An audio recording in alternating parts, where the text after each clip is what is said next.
सर्व निवडणुकीच्या कर्मचाऱ्यांनी निवडणूक आयोगाच्या निर्देशनाप्रमाणे नेमणूक दिलेल्या मतदारसंघात जबाबदारी पार पाडावी व पारदर्शक व निष्पक्ष निवडणूक प्रक्रिया राबवण्यासाठी काम करावे, असे आवाहन जिल्हाधिकारी स्वामी यांनी आज शासकीय अभियांत्रिकी महाविद्यालयाच्या सभागृहात आज औरंगाबाद 108 पश्चिम मतदारसंघातील नोडल अधिकारी, क्षेत्रीय अधिकारी, मतदान प्रक्रियेतील सर्व अधिकारी कर्मचाऱ्यांचे प्रशिक्षण व आढावा बैठक घेण्यात आली. औरंगाबाद 108 पश्चिम मतदारसंघाच्या सहाय्यक निवडणुका निर्णय अधिकारी अर्चना खेतमाळे, शासकीय महाविद्यालयाचे प्राचार्य डंभारे यांच्यासह पोलीस निरीक्षक प्रवीण यादव तसेच सर्व अधिकारी कर्मचारी उपस्थित होते.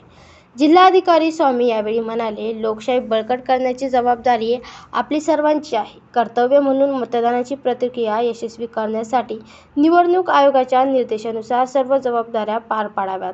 मतदानाचे प्रमाण वाढवण्यासाठी स्वीप अंतर्गत वेगवेगळ्या उपक्रमातून जनजागृती करून मतदानासाठी मतदाराचा सहभाग जास्तीत जास्त व्हावा यासाठी प्रयत्न व्हावे. मतदान केंद्रावर सर्व सुविधा मतदारांना उपलब्ध करून देण्यात याव्या. मतदान केंद्रावर वैद्यकीय सुविधा, शेड, पिण्याच्या पाण्याची सुविधा, दिव्यांग मतदारांसाठी तसेच अन्य मतदारांसाठी मतदार सहाय्यक कक्ष स्थापना करण्यात यावी. महसूल, जिल्हा परिषद, महानगरपालिका, पोलीस प्रशासनाच्या समन्वयाने निवडणुकीची प्रक्रिया यशस्वीपणे पार पाडावी, असे जिल्हाधिकारी स्वामी यांनी यावेळी सांगितले. Bureau report, N News, Chhatrapati Sambhajinagar.